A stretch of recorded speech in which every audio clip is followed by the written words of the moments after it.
Good evening, everybody. Welcome back to The Shift. It has been too long since Austin and I have spat some Too bars, long. talked some heat, and we're very excited to have two awesome guests on today, Saamir and Anoushka. We'll bring them on in a little bit, but first we wanted to just catch up with everybody one-on-one. Sounds good, man. Yeah, it's been a hectic winter break, but it was needed. I got like 2 feet of snow in Maryland. It was nice though. I got 80 degrees of heat in Florida. Man, I wish, man. No, Nah, it you was don't, nice bro. to I get want to be snow in the in. snow. Yeah, it was nice. Get snowed in. I had a power outage for like a day and a half, but we luckily had like firewood and a fireplace. So You had a it was power nice. outage? Just yeah, full disconnection, man. Didn't have any power. I mean, like I had my portable charger, iPhone, like casual stuff, but we just played Monopoly, some poker, heated up some food like over the fire. It Had was like really a real, power did outage. like human things. Yeah, like we actually like lived life a little bit.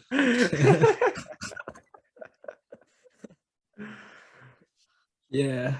It was nice though. How was your break? Oh man, I want to go back.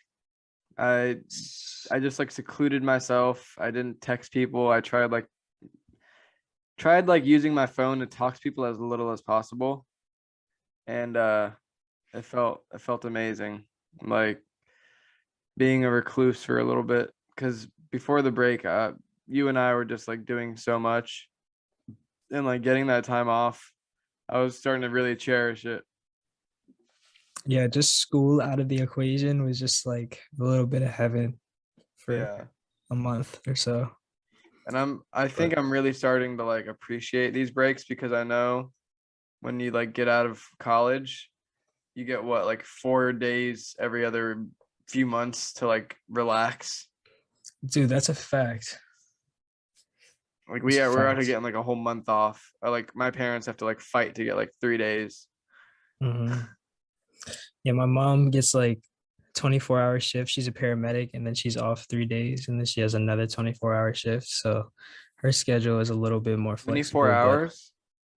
24 hours, she's a paramedic EMT. So she's out all day. I mean, like, it's not like she's in an ambulance all 24 hours. She'll be at the station and then she'll go out on a call.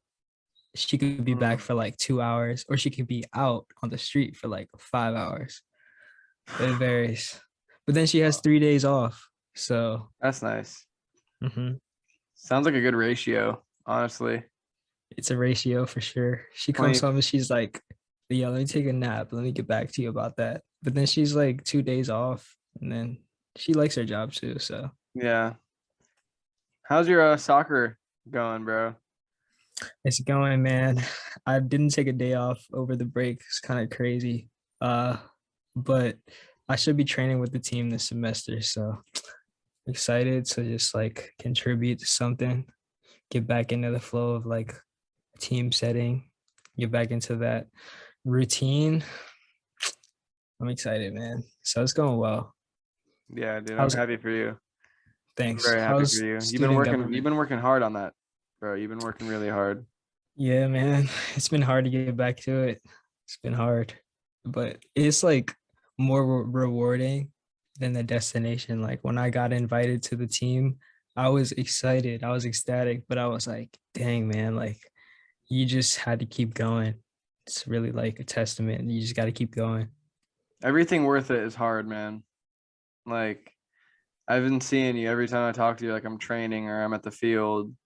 So like I'm happy to see the fruits of your labor be continuing to grow. The fruits are Thank you, continuing man. to grow.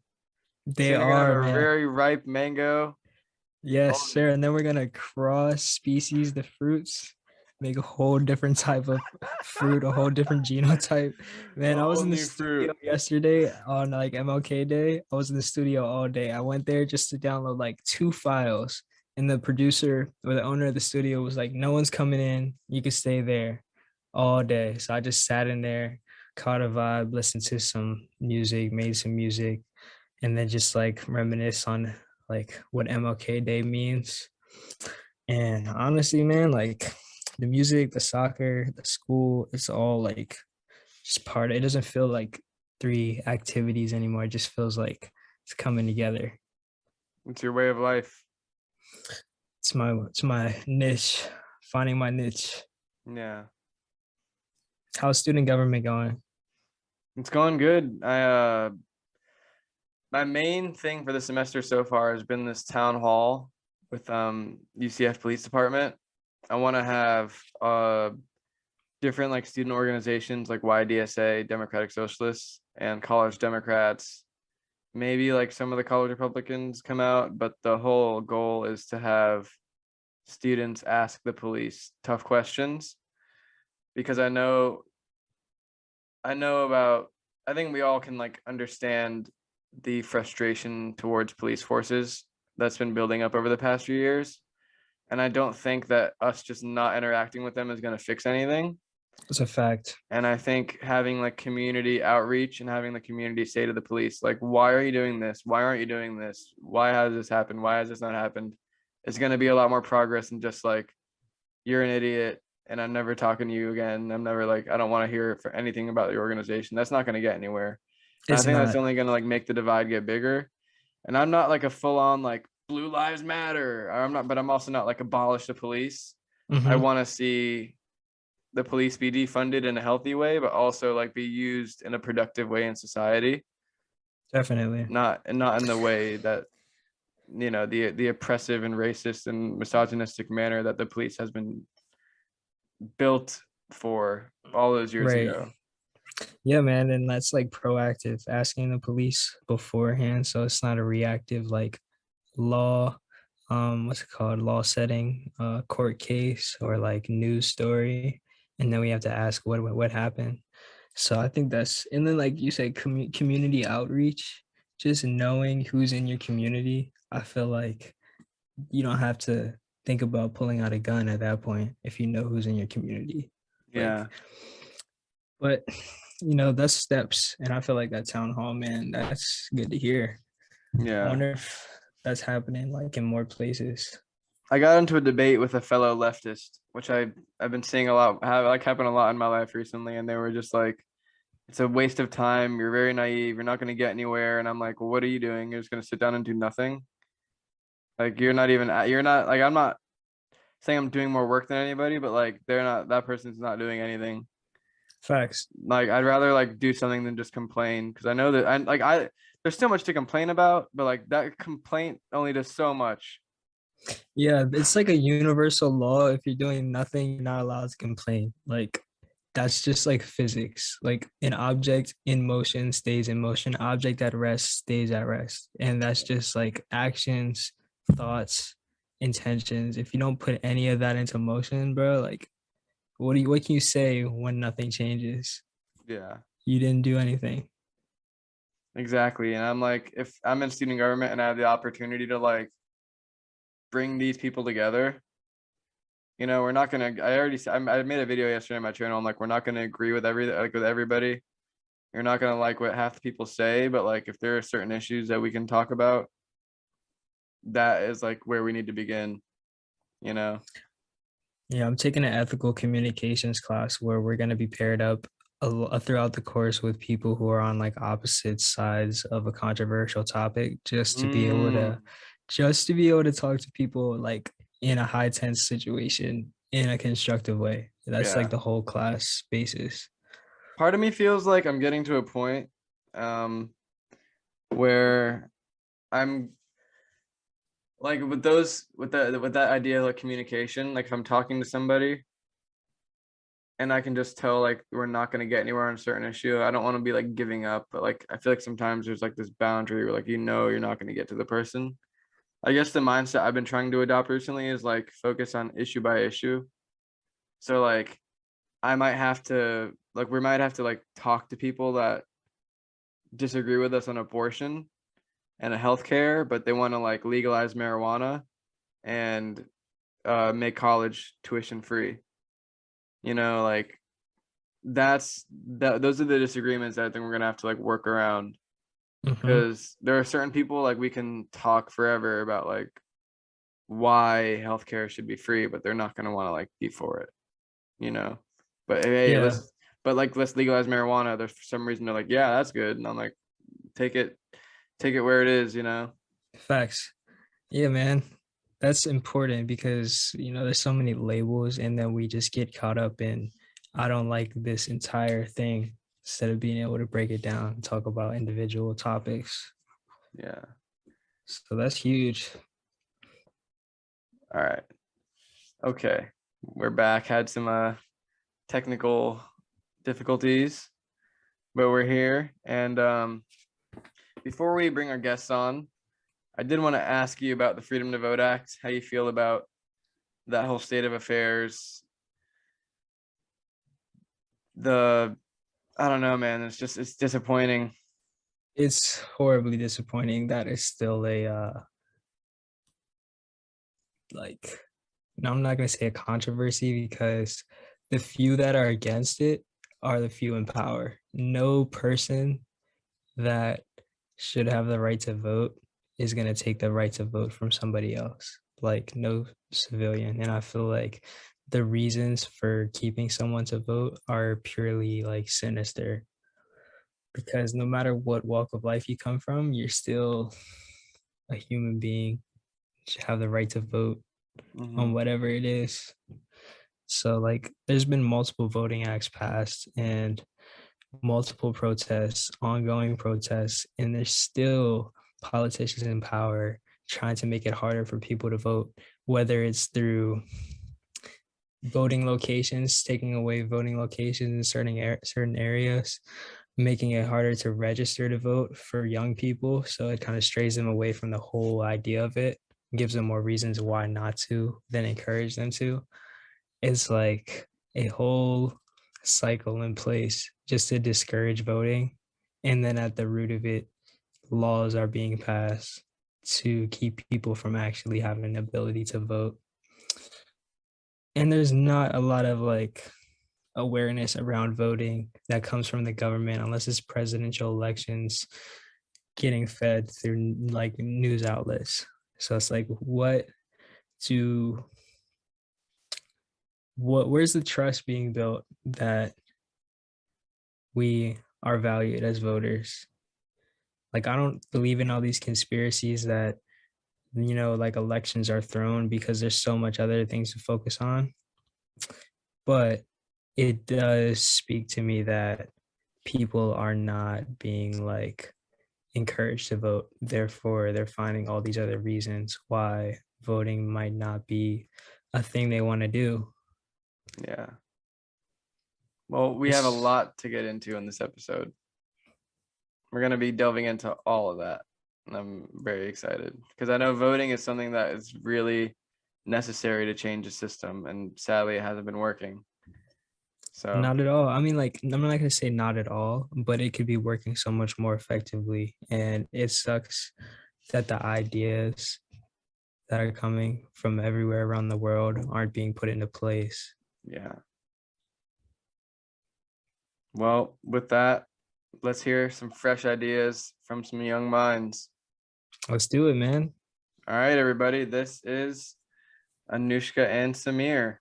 All right, everybody, welcome back. We have the wonderful Anoushka and Saamir in the car, but here nonetheless.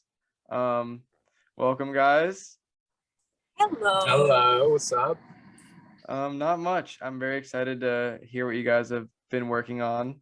So, Yeah, Zoom just notified us that you were recording, like you were gonna like sell our videos for like money or something. Like they're recording. Okay, thanks for letting me know. but yeah, tell everybody a little bit about you, like yourselves, and what you guys are up to. For sure, yeah. So we both we both do e-commerce full time. It's our bread and butter. You could call us your typical drop shippers. I know that's a whole wave and everything. Yeah, I mean, we have our own twist to how we do things, but like at the end of the day, we're just entrepreneurs, young entrepreneurs, and trying to spread the word. And not like your typical anti-college, but we are your typical anti-college, and we love to talk about like making money online and how you can make money online and all that sort of stuff. Yeah, and like I guess bouncing off like the typical drop shippers, I guess we aren't your typical drop shippers, which is why we're on this podcast. And we believe a lot of unorthodox things which your typical drop shipper would say to you, which we can get into like later in this podcast. But I'm Anoushka, he's Saamir, don't get that confused. I don't know how they would get that confused. Because they don't know the difference between Indian girl and boy names. You could be Anoushka and I could be Saamir, and they really couldn't give less of a fuck. That's valid. I will not forget that. What is yeah, what is drop ship? So drop shipping is actually a method of fulfillment. Yeah, so it's not a career. It's just like for the same way you would send something by USPS or it's not a courier line, but it's like a method of sending something to somebody or a customer. Yeah, it's basically like sending something directly from the factory to the consumer, so without actually getting in and like looking at the package yourself. So let's say you bought like a sunset lamp, for example. Most of these people, what they're doing, and this is drop shipping, where like when you place the order, it basically gets forwarded to the supplier and the supplier directly sends it to you. They're just the marketers at the end of the day. Yeah. Yep. And so basically you're cutting down most of the chain links that you have in your regular retail store. That's the beauty of drop shipping. It's like a manufacturer to consumer model. So rather than basically bulk ordering, like, okay, I want 500 sunset lamps and you're going to keep that in your house, which is like you're ordering inventory. And then if somebody places an order, you're going to, pack that, drop it to UPS ships that out for you. You're breaking down all the middlemen. And when somebody places an order, your hands are like up and the supplier directly sends their order to the customer. Yep. So my question is like, who would be a potential middleman instead of y'all? Great question. Anybody, any good marketer, really. Okay. So the only thing that the middleman does is market, because you wouldn't know about the product if it wasn't for them, and that's what that whole thing with marketing comes in. So anybody who knows how to run ads and get like the word out there, basically. Yeah, and Cool. I think your question is like more about like middlemen. So a middleman would be a warehouse, like a warehouse where you would store your products. We don't do that. We don't have like a warehouse in the US where we keep all of our inventory. We don't do that. So we're cutting out the middleman of warehouse. We're cutting out the middleman of USPS. Eventually, obviously, the product does get shipped through USPS, but we don't go and drop that off, So so that is what a middleman would be. And then even advertisers would be a middleman because, we do that in-house. So. Okay, cool. All right. So y'all said you'll have like your own twist to it. Like, what is your method? Like, what do you all do differently? What's your selling point? Well, obviously each brand that we have and own has their own selling point. But what I guess in terms of just how we conduct business and do business differently to everybody else is we build brands.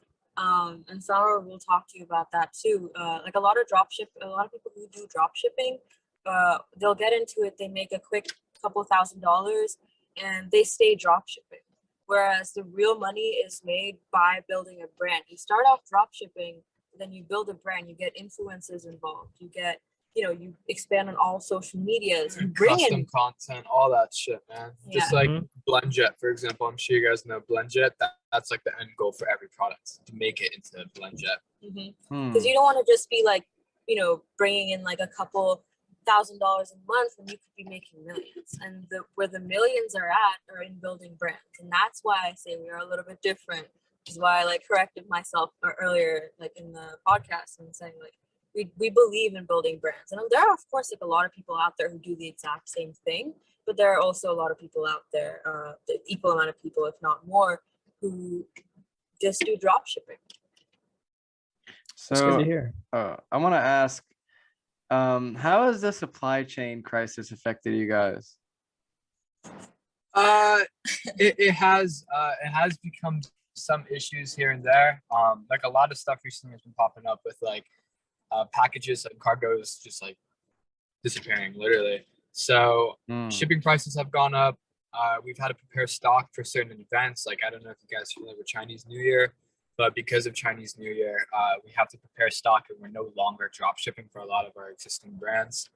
We have to actually hold inventory somewhere. And yeah, it becomes a pain in the ass, but I mean, hey, it's just part of it, right? Yeah, and in terms of English. In terms of supply chain crisis and everything, basically, either that we have less, like all over the U.S. we have less inventory and a mass amount of demand. So everything from gas to food to buying like those AC like filters to change out your ACs, everything has skyrocketed in price. Now, keep in mind or bear in mind, a lot of those things or some of those things are either US manufactured or China manufactured. So it's either or. And then, there's the whole global rest of the world as well. But in terms of, because we are drop shipping, and like we said, like we don't hold inventory, because if we held inventory, then we'd have like a whole different set of issues because we're holding inventory within the US.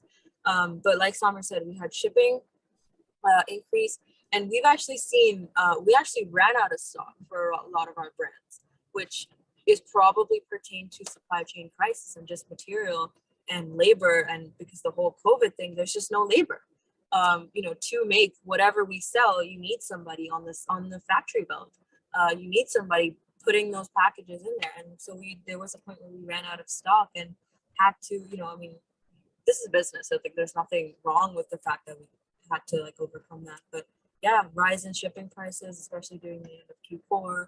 And and then running out of stock was a big thing. Yeah. I was gonna ask, how does it work when a customer wants to do a return?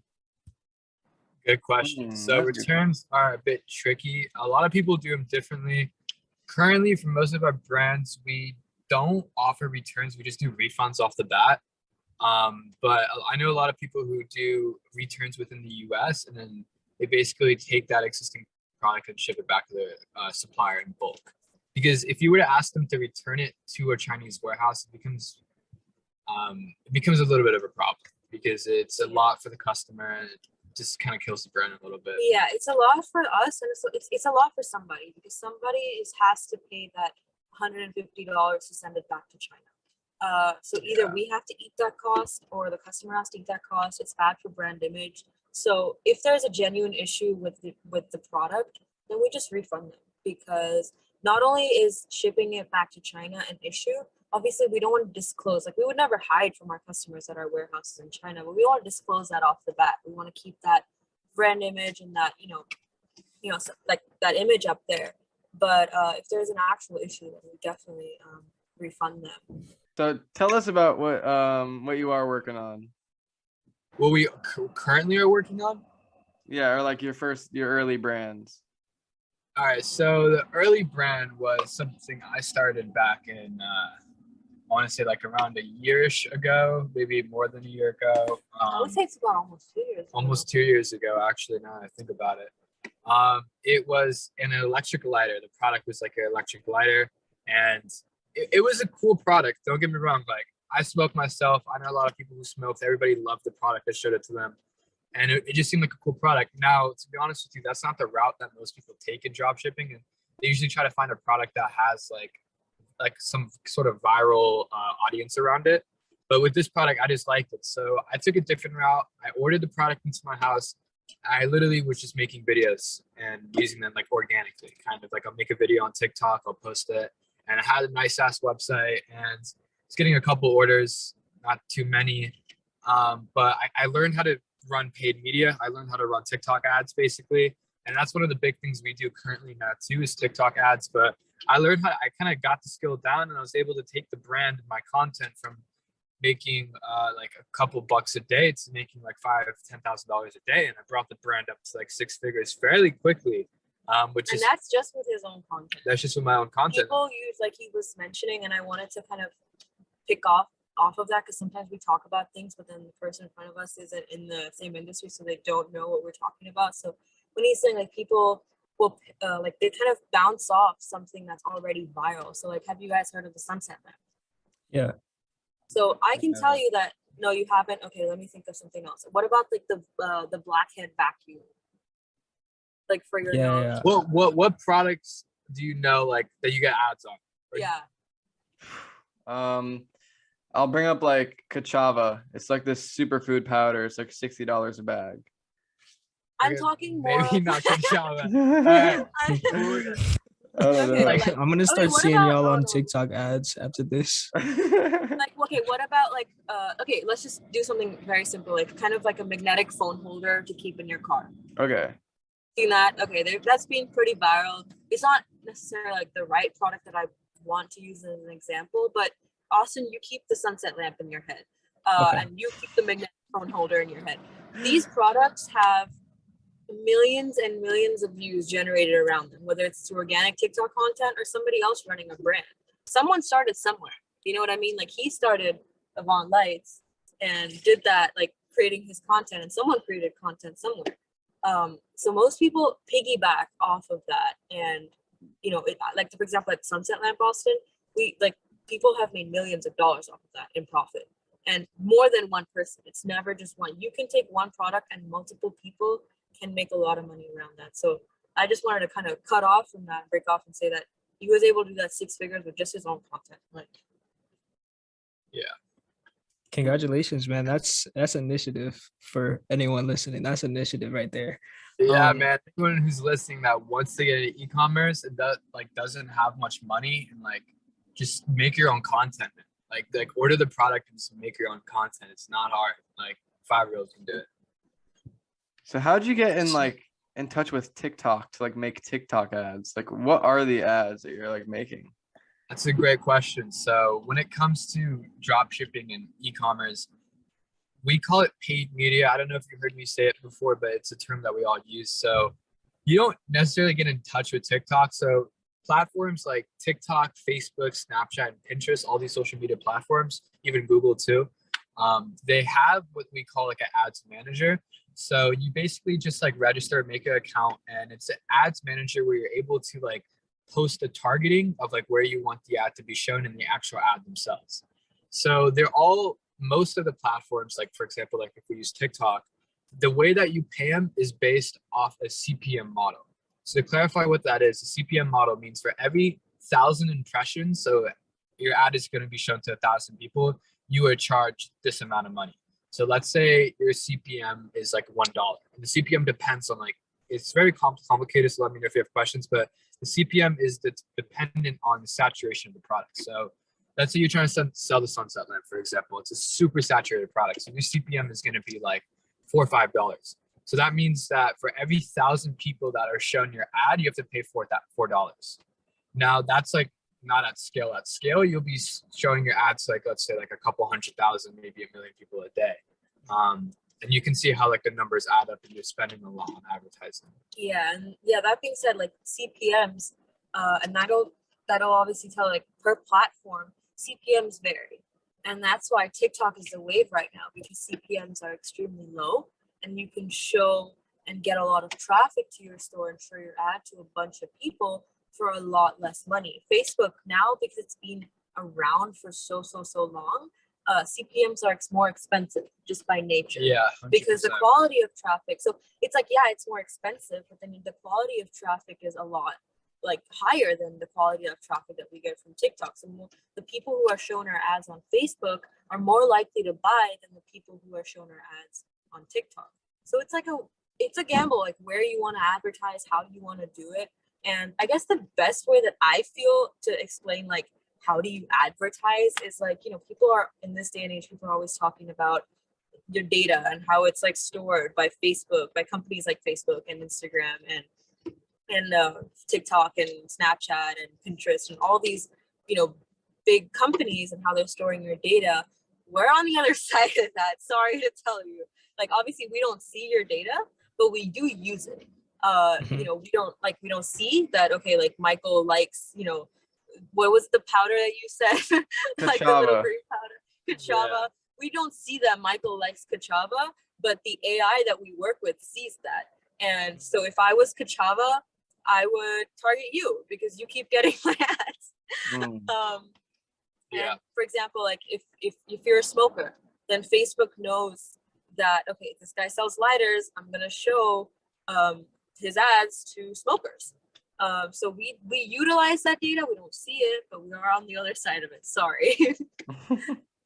I don't know. Yeah, I I always think get that's interesting because like I'm always like, who's actually using the data they're storing? yeah. And I guess Yeah. it's the people who are putting out advertisements. But it's good to hear like it's not only huge corporations and huge companies. Like No.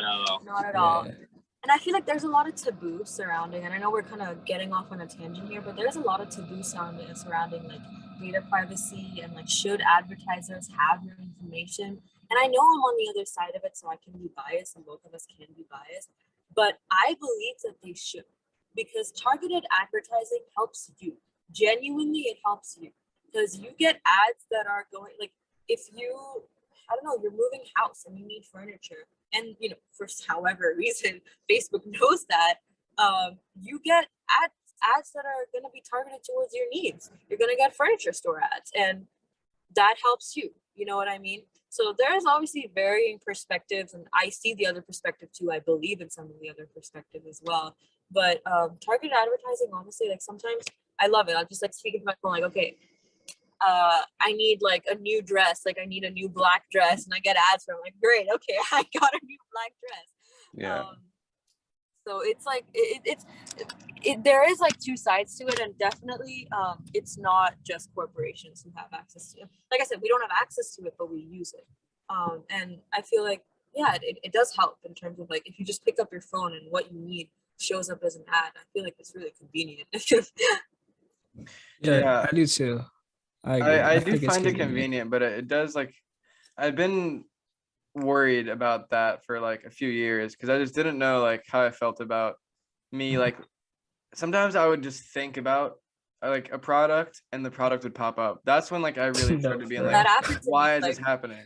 You know, and also like I would look up good pillows and then like all of a sudden like pillow ads would start popping up, you know, and I'm like, is somebody listening to me? Like, how do they know like what I'm looking for, or how do they even know what I'm thinking sometimes? Yeah, to be honest, like how they know, like we can't answer that. I don't know. We don't know. They might have speakers, like or like little microphones in our brains. Definitely. I do know that they have access to our browser. Yeah, stuff like that, obviously, but yeah, to the extent of like how creepy it is, we have no clue. But it helps us, honestly. So It helps us, and I Yeah. feel like sometimes, like even though people are mad about it, they don't realize it, but it does help them too. oh yeah, 100%. Like I Yeah. said, the convenience of just getting ads, and of course I get it. Like your data privacy, it's your data. It's my data too. Like I don't, you know, like how comfortable can you be if you have a thought and then they get an ad? Like how much of your privacy is actually being invaded? But I guess we are kind of on the other side of it. So it's like, okay, if you can't defeat them, join them. What's the saying? If you can't Beat break them. yeah, if you can't beat them, Yeah. join them. That's what we're doing, right? It's like I just saw your Slytherin sweater. I was watching Harry Potter Yeah. like a few months ago, and I literally just said like the words Harry Potter to my dad, and then he got Harry Potter ads on his phone. And I was like, well, so Good.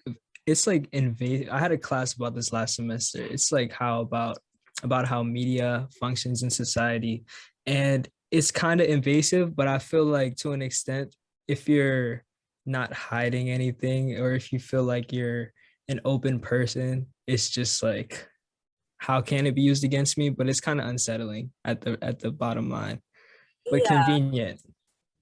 Oh yeah. Like I said, I see the other side too. Like, I mean, yeah, I do. Like to me, it's like if I'm not hiding anything, then why should I be scared? But then it's also like, but wait, you shouldn't be looking into my shit anyway. Like, Thanks. Yeah. so you know. And then there's also like that safety element, especially like I don't know, young girls. It's like, okay, like can their data be accessed, and who's accessing it?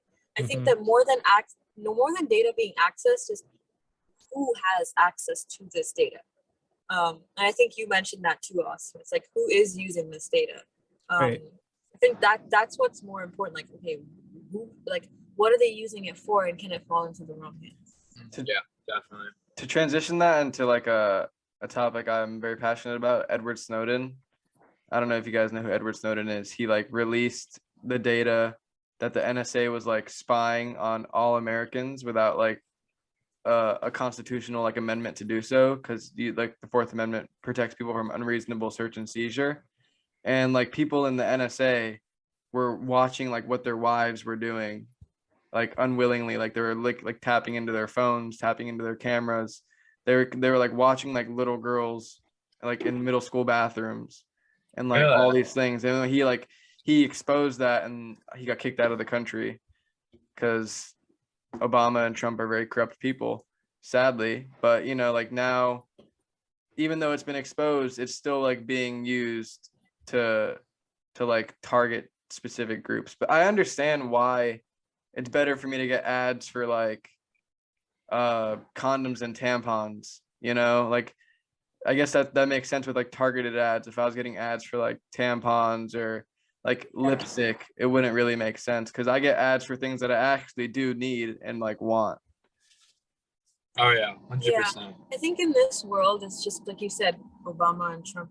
I feel like the case has become who is the lesser evil. Yeah, I don't think that you get that choice. Like you said, NSA and like tapping into like phones, like they could literally be watching this conversation. Like, hello, but it's like, who is going to provide me the lesser evil? I'll take it. I don't know what else to do. Mm-hmm.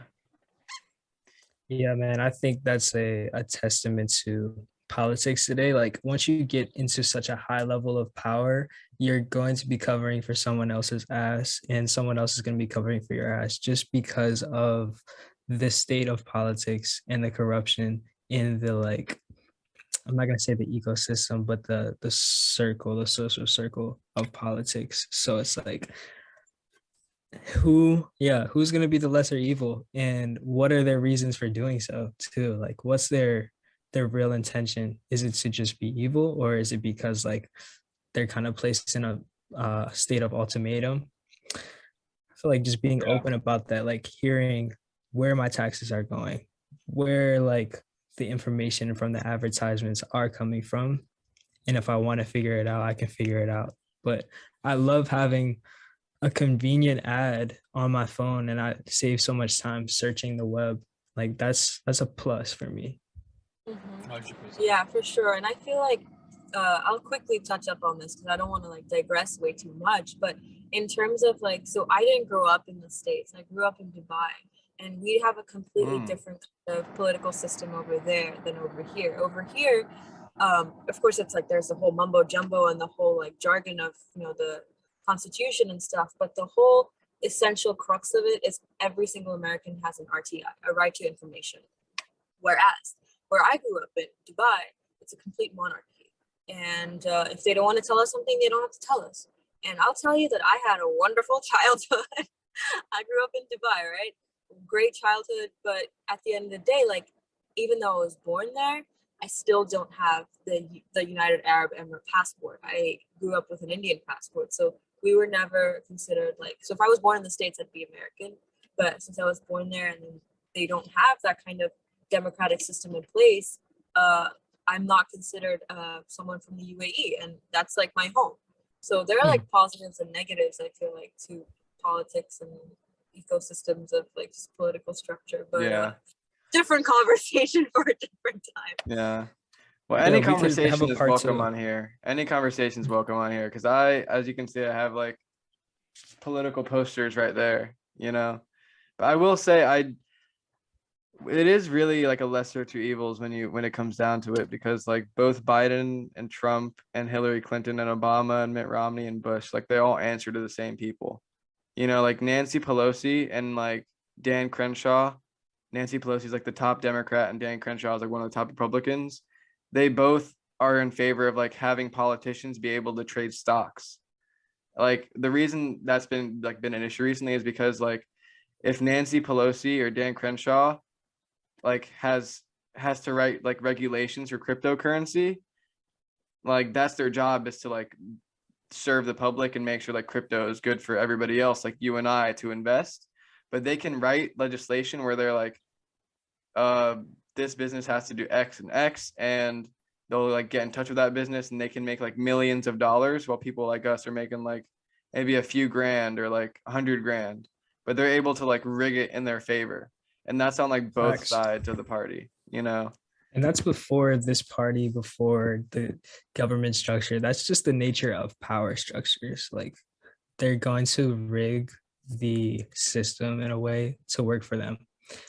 And it's just like y'all said, I like that. I think that's a good theme to hit on, like the lesser of two evils. Like, what's it gonna be? And who's more open in owning their evilness?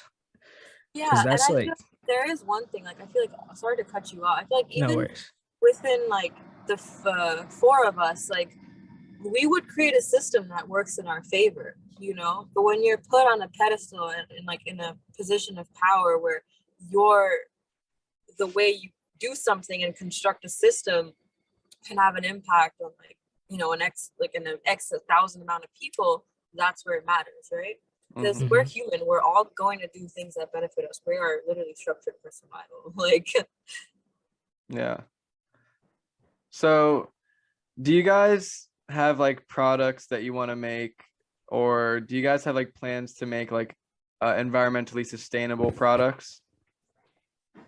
Yeah, so it's funny that you mentioned that. So the first product I was talking to you about, the lighter, one of our biggest selling angles was it was environmentally friendly because it's an electric lighter. Yeah, it's awesome. Yeah, so that I mean, you could plug that website in. It's avantlights.com. That was probably one of like I said, I love the product to my heart. It was cool, it was powerful, and it helped the environment, right?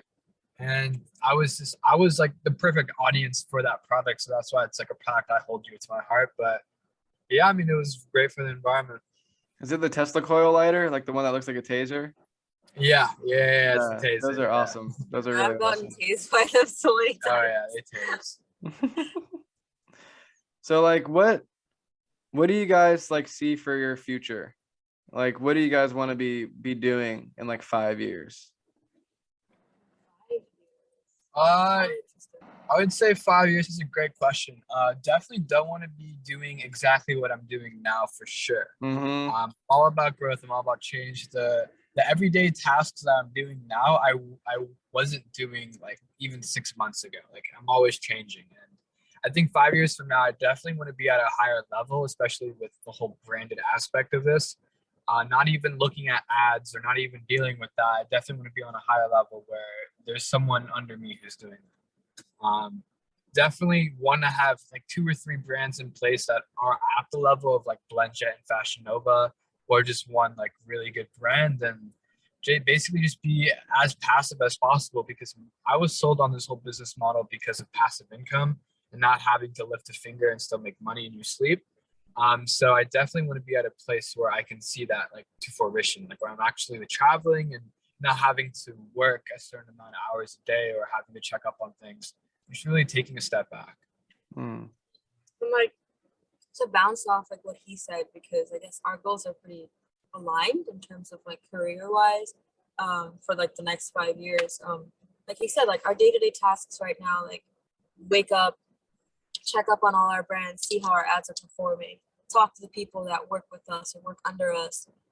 You know, then like because you do maintenance stuff and then you do expansion stuff, right? Like how you kind of like divide your day, and then you know talk to people who want to open up a different brand together or a different agency together. You know, have that kind of stuff, and then definitely like he said. So in 5 years, we want basically not to be doing any of the stuff that we're doing right now, and having a team under us who would be doing exactly that and focusing on other things like building or maintaining the next Fashion Nova.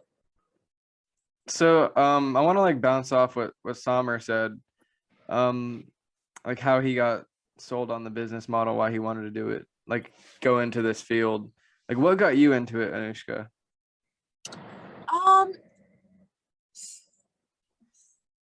A lot of things, I guess. I'll give you like, so in terms of like selling points, obviously it's the exact same selling points because you can't really change the selling points to somebody except frame it in a way that they like to hear. I was huge on college. I wanted to do international relations and get a law degree and basically become a diplomat and help What? people. That was probably, yeah. What happened? Yeah. So I actually, I got into like U Chicago as well, like for my poli-sci degree and, you know, to do all that. And he is the one who got me into this, 100% credit for that. Like he's the one who kind of like showed me that door. I walked through it for sure, but he is the one who showed me that door. How like we'll get into that different call, but like so I guess I kind of introspected, even though I did get into like the uni of my dreams. When I got that acceptance letter, I didn't feel half or even a quarter of it, or even an ounce of what I thought I was going to feel. Because I took a gap year for personal reasons, like my mom got sick and stuff. So I took a gap year, and then when I applied eventually a year later, I had done so much other stuff with that year, like that year between high school and applying to college, that I just couldn't turn back. And even though it's not like I started making millions of dollars in that gap year that I was like, fuck college, but I saw potential. And I guess kind of reining back to what I said initially, I wanted to help people. And what I saw, and something my mom's been telling me forever, so I will give her credit for that, but I eventually saw it with my own eyes, like I said, when he showed me the door, is that if I got a degree, that's like 4 years in college. And that's like, yeah, my parents would have paid for it, but or someone would have paid for it. I would have paid for it. Being in debt. Somebody has paid for it. 4 years of college. Go maybe work as like, work some like shitty 9 to 5, kind of trying to climb my way up the ladder. Eventually go back into school for another 5 years, get a law degree, and then again, work my way up the ladder. That's like already almost 10 years before I'm actually, 10 to 12 years before I'm actually making money and helping people. Whereas, like, actually, you asked me about the 5-year plan. I didn't include this. Whereas this kind of ties into it. With this, I'm making that money now. I saved myself 12 years, and I can help people now. And with business, you just hit the ground running. Regardless of what business you do, whether it's e-commerce or any kind of business, when you make that money now, you can hit the ground running. Like, I keep saying that, but it's like, so in terms of my 5-year plan, I want to actually put my money into things that when I wanted to get my degree, like just things all over the world, in terms of poverty where I'm from, or just women's rights, women's education, so many things that you can do. Yeah, you can post on an Instagram story, but unfortunately, money is what makes the world go round. And when you have that in your pocket and you can actually put it into the causes that you care about, or start your own. I really want to touch on that, because I wanted to start this channel because I noticed that there are so many issues that are like present in our society that people are afraid to talk about, and I wanted to have a space where we can like productively talk about solutions and like how we're going to plan on, like, as a young collective of people, to like challenge the institutions that are like hurting a lot of people. And you just explained here, like, you can use that money you make to like put it back into like good things and women's rights and poverty in like other foreign countries. So like, that's awesome. Yeah, honestly, because I mean, like I said, like he said in the beginning, we're not your regular anti-college people, but we are your regular anti-college. Like, when you come out of college, like after 4 years, to me, you get a degree, but then you're also like a lot of money down, like you're in a negative, and it's gonna take so much time. And I think he put it to me once, to actually build back that ROI and to build back that money that you spent on that degree. And like I said, not trying to shit on college, people who want to be doctors or even lawyers, like I wanted to do. You do need that education, especially if you're a doctor. Like, I wouldn't go to a doctor if they didn't have a degree. Like, fuck that. Like, but it is really like what you want to do and like how you choose to do that. But yeah, and I know like he has so much stuff he wants to do, like with the money he makes. It's like, it's really like what you want to do. And it's like, not that being said, I'm not Mother Teresa. I'm not saying that every dollar I earn is going to go like to every cause. I want to travel the world. I want to see things. We have such a small life, such a short life, and you want to live it to the fullest, right? And make it full, not just living it, just have a full life, regardless of what you do. And what that means to you, like, I think there's a mutual respect of two people like following their passion. Like, I'm not anti-college, I'm in college, and I can see like there's so many routes to attain your goals. Like, I make music, I play soccer, and I'm a student. So like, the music would happen regardless. The soccer happens at school, and the school happens because soccer is a thing. So like, it's like, I respect that someone's gonna take that path and go with it. And I see y'all doing that. So it's like, I can get behind that. I can encourage someone else to like not go to college, but I can also like understand some people come from families where it's like go to college. And I was kind of in that situation, but Mhm. it didn't have to be that way. So like, yeah, I respect that. And I'm gonna follow y'all after this episode. So Yeah. I want to say I think college has become a more like business type of institution over the past like 40 to 50 years. And instead of having students actually learn, it's just like how can we milk their wallets because like they're young and they've been told like if you come to college, it's the only way you're gonna succeed and like you have to give us all your money. But Oh yeah, I've been learning now that I'm actually in college, like all of the opportunities that I've created for myself have been outside of college. Like this channel is not started because of college. I met Austin in college, but like there's so many different routes people can take. Like you can be successful in any other way. That was And down. man down. Yeah, I was man actually down. touching on that topic. Saamir recommended a book to me, which I read. He's yet to read it, but it's called Excellent Sheep, and it really, really hones in on how college is a business and being like, see, because like I'm sorry, I can't. Like, okay, yeah, like being like a student who literally put all of her time into school. Like all I wanted was those straight A's, and how college breeds, and not just college, but the whole system in general just breeds the perfect sheep. Even Mhm. whether you're a gifted kid and not just academically, just gifted all around. It's a really good book. So whoever's watching or you guys, Excellent Sheep is a really interesting read. Even if you are in college, it's not going to make you feel like you need to change your life, but it's a good Right. book. Yeah. I've been trying to add like multiple perspectives rather than like changing my opinion. So like I was listening to this podcast today, and this one was talking about like the Christian ideal of like good and bad. Like you do good and you'll receive good in the afterlife. So it's like taking away from this life. But the Greek ideal is like everything that happens to you is carving out the best you. So like in relation to like what you said about making the perfect sheep, you can either be influenced or just take the influence as what it is and like have that, take that and like, Of course. yeah, just like grow from it, like carve out your Yeah, best like self. that's like any other generalization or stereotype. That book is just one person's perspective on one massive topic, you know? oh yeah. And it can't account for the millions of students that go to college every day. Just like, you know, somebody's opinion on like business can't account for the millions of people doing business every day. You know, it's these are all generalizations, and I do agree with you in terms of just getting a bunch of different perspectives. And you know, you don't want to read material or surround yourself with people that are going to agree with what you say and be your yes man. You want Facts. people to disagree with you. You want people to show you that there is different ways of thinking, because that's the only way you're going to grow. And at least challenge it. If I'm going to sit here and agree with you, I'm going to make it known that it's for multiple reasons, not just because like, oh yeah, I know this person, or like we had a conversation. Like there's substance to it deeper than like surface level. For sure. For sure.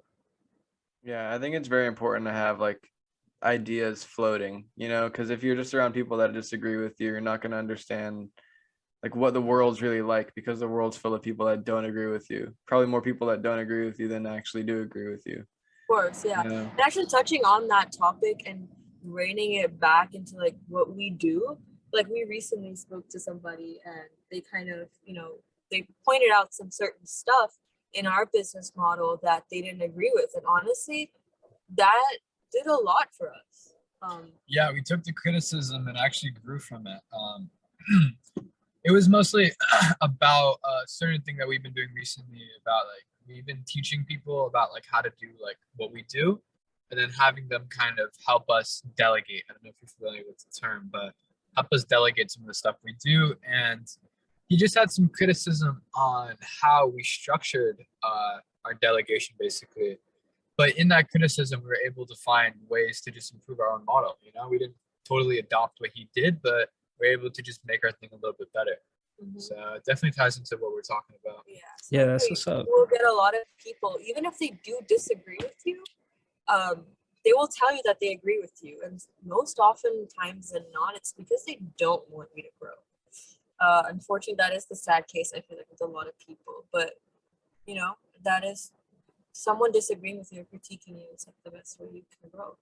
For sure. Yeah, the most similar like thing I have going on is like my music. Like I don't put it out to get streams. I sit back and I work on it and I make sure that I enjoy it and I appreciate it for what it is before I'm like searching for someone else's approval. Like of course you're gonna have to get your product purchased and like get that business like going.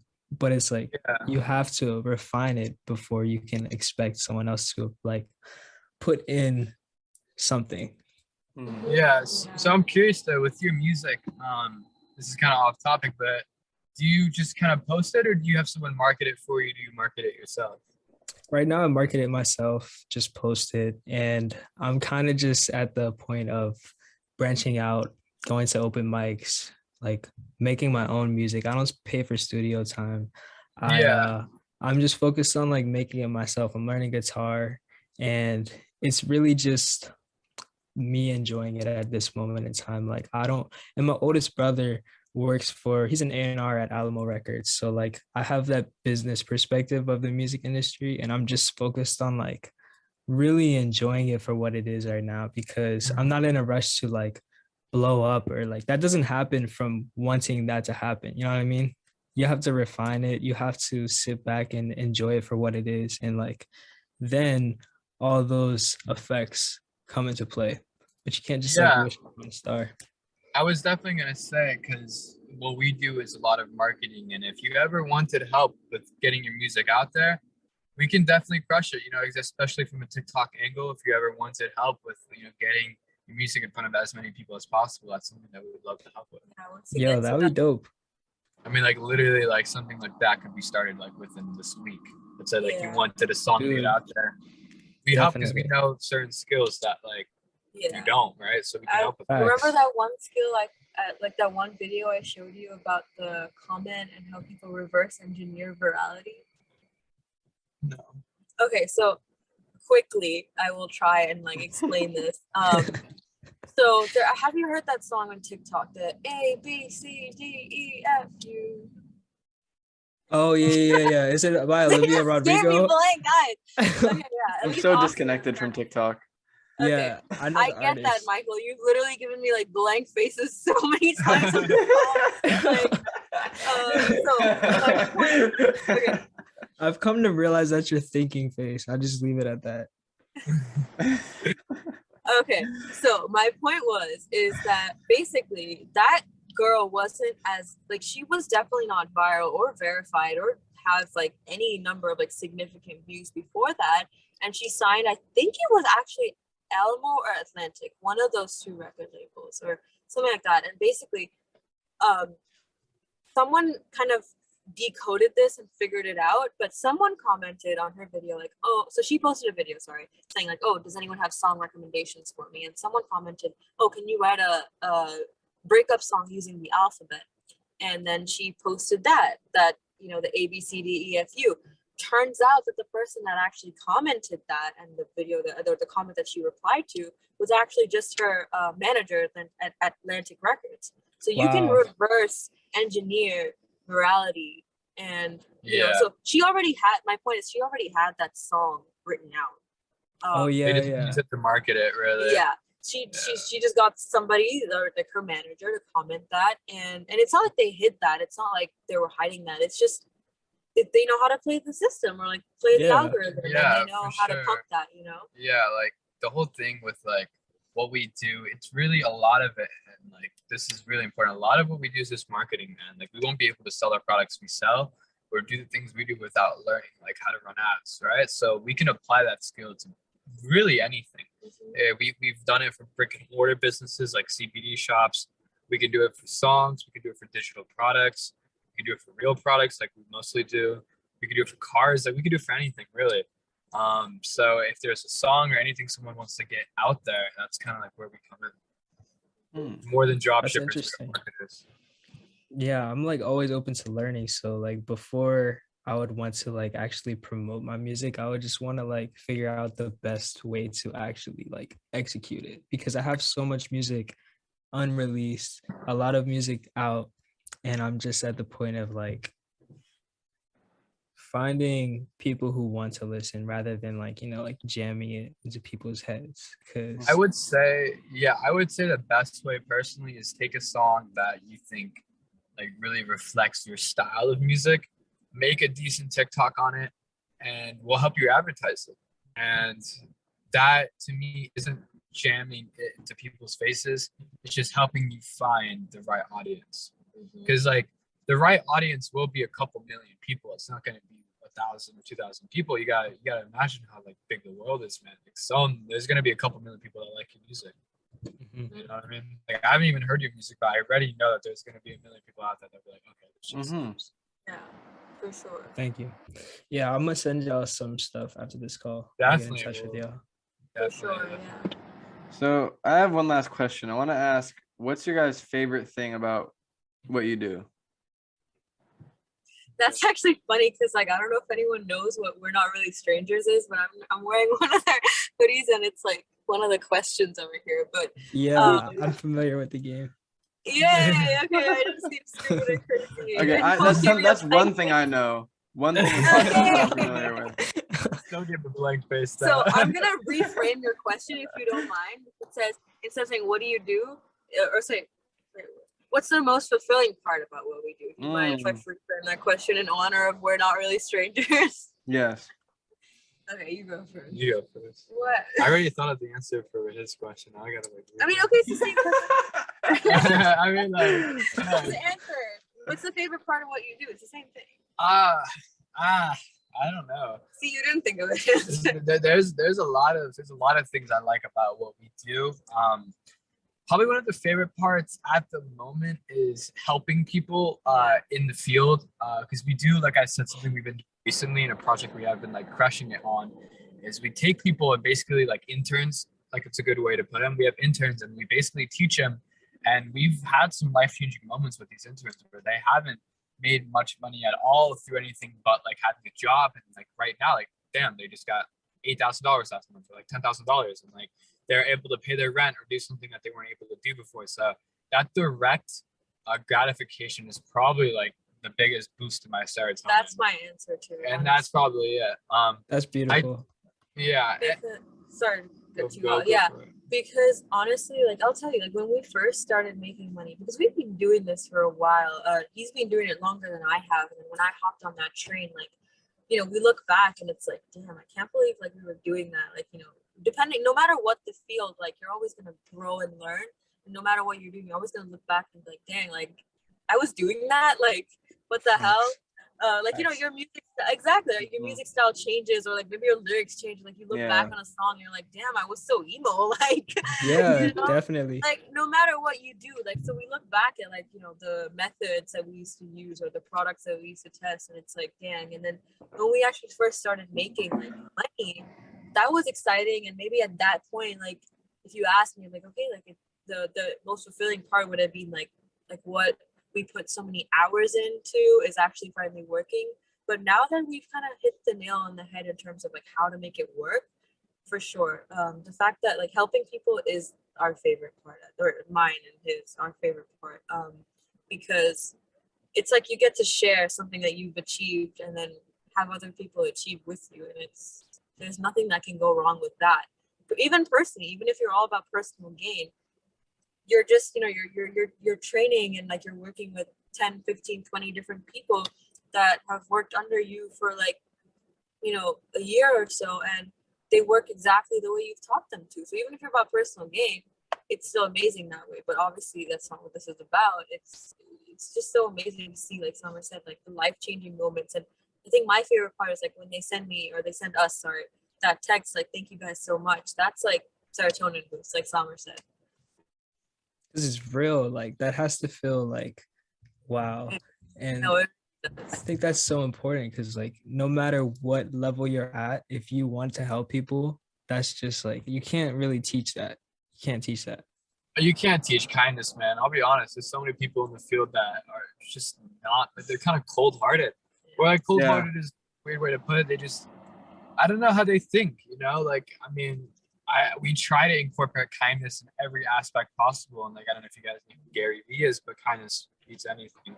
But we try our hardest to be as kind as possible in the field. And like when it starts to pay off, it really is a good feeling. That's good to hear. Oh, yeah. All right, somebody was calling me. I had to decline that.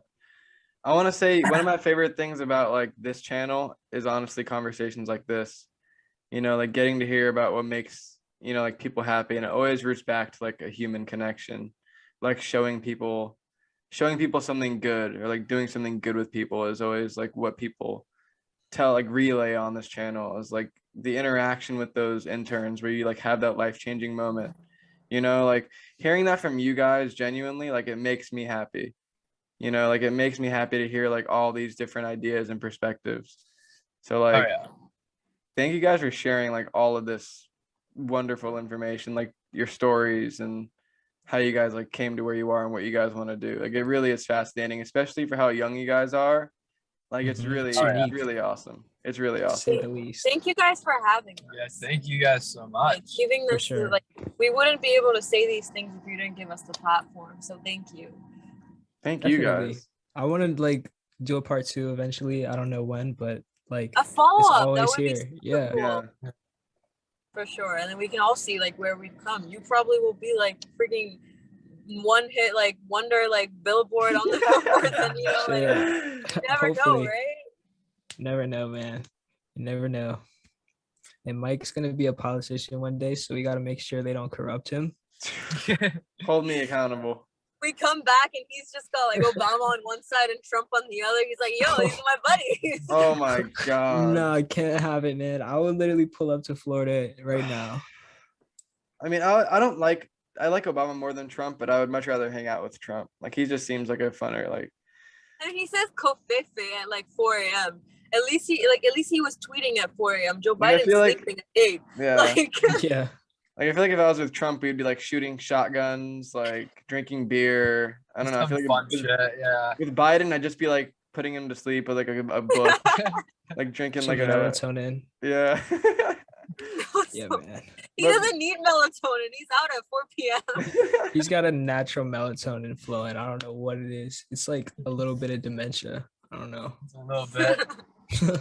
So tell the people like where they can find you guys, you know, like where they can buy any of your products, or you know, anything, because I can link it all in the description. Oh yeah, for sure. Yeah, I guess we'll text it out. Like you can tell this, but we'll text you like the specific like spelling and stuff, because I don't expect people to know how to spell my name. But you can find me at Anoushka Gore on like pretty much all socials. Instagram is probably the best place to find me. If you text me on like Snapchat or my number, I'll probably like block you. So like, how the fuck did you fuck? But if you do, okay, text me. I mean, fine. Follow me on Instagram. If you do follow me on Instagram though, shoot me a DM just saying like Michael's podcast, or just like podcast or something, because I am private. He's not. I am private because like I'm not I don't know. I have my reasons, okay? Like as a woman in this space, like I'm just private. Understandable. Yeah. Me, it's my name with just an extra letter. So and every letter has an extra letter. So 3 S's, 2 A's, 2 M's, 2 I's, and 2 R's. One word. 2 S's, 3 A's, 2 M's, 2 I's, and 2 R's. Yeah, we'll text it to you. You can plug it in. But if you guys, Okay. anybody who has questions about e-commerce, Yeah. anything e-commerce related, I will answer it in the same day, and I will You're make on sure. Discord too. I'm on Discord too. It's Oh, just awesome. my name on Discord.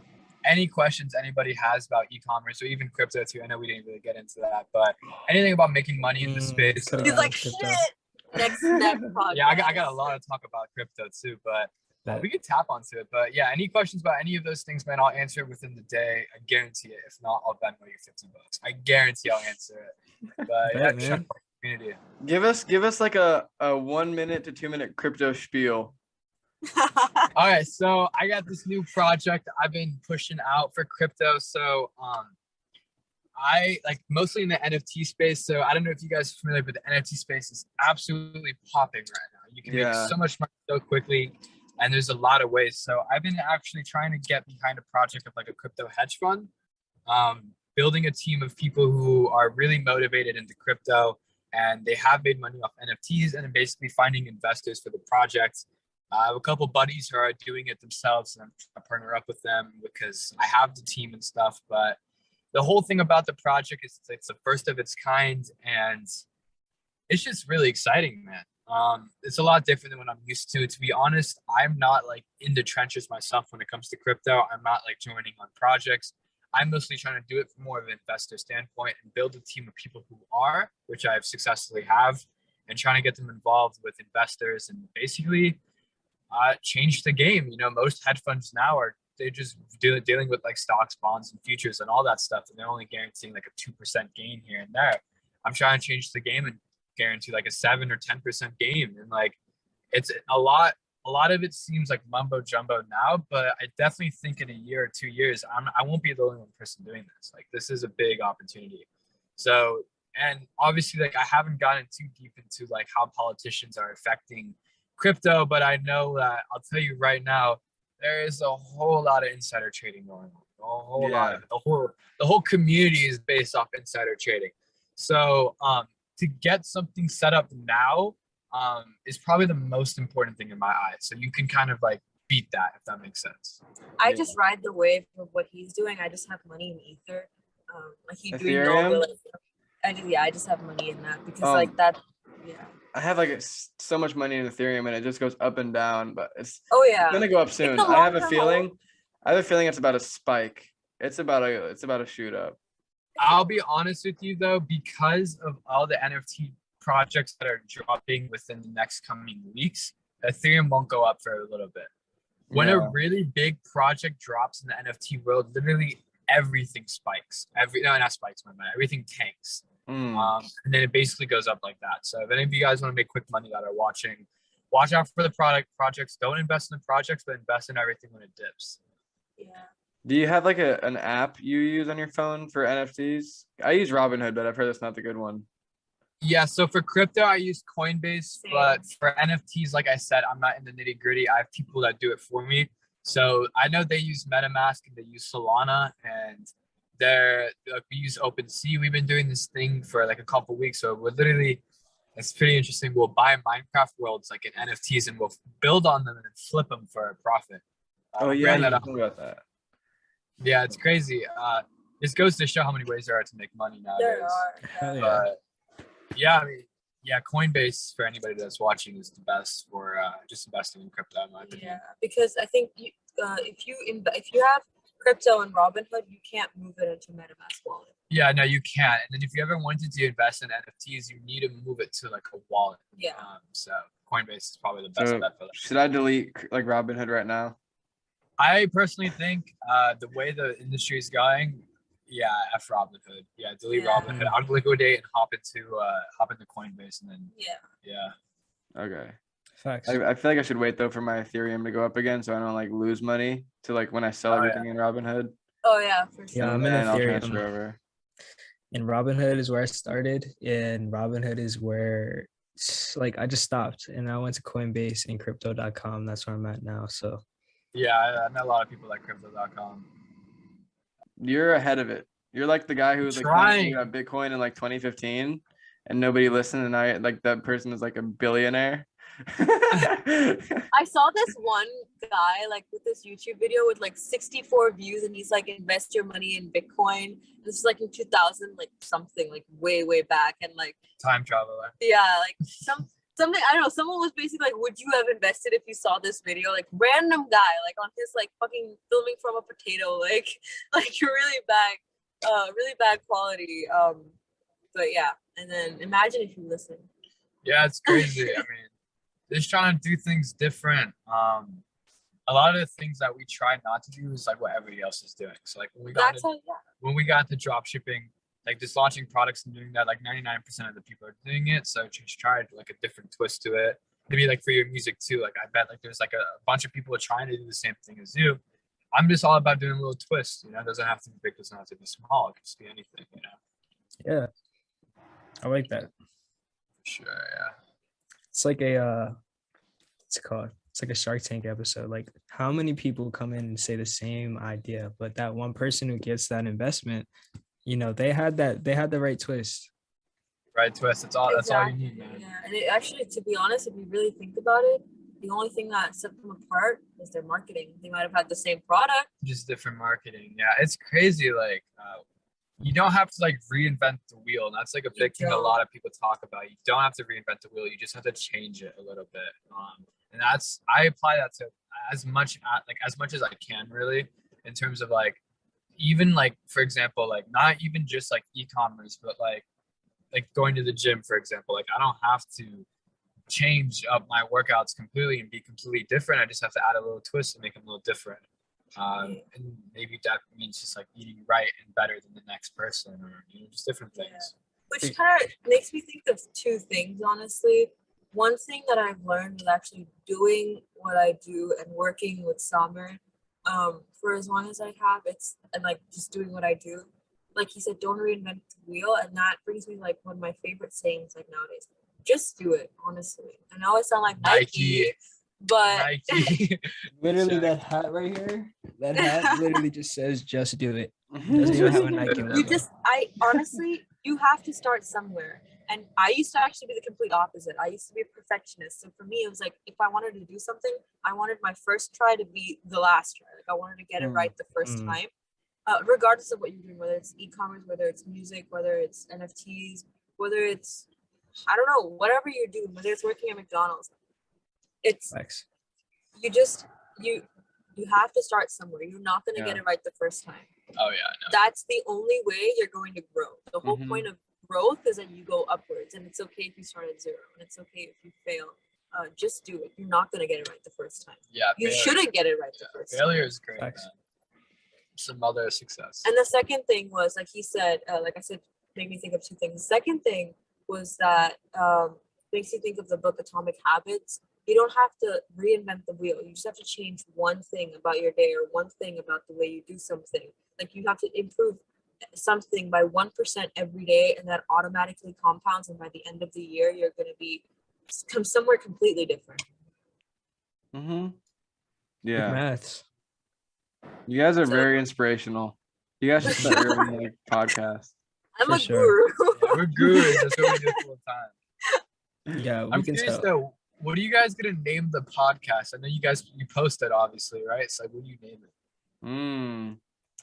It's called The Shift right now. Oh yeah, this one's called The Shift. But we have like individual titles. Oh, this title. Podcast. Yeah, okay. what's this title? Yeah. We'll have to discuss that. We'll have to discuss that after. We have to discuss that after hours.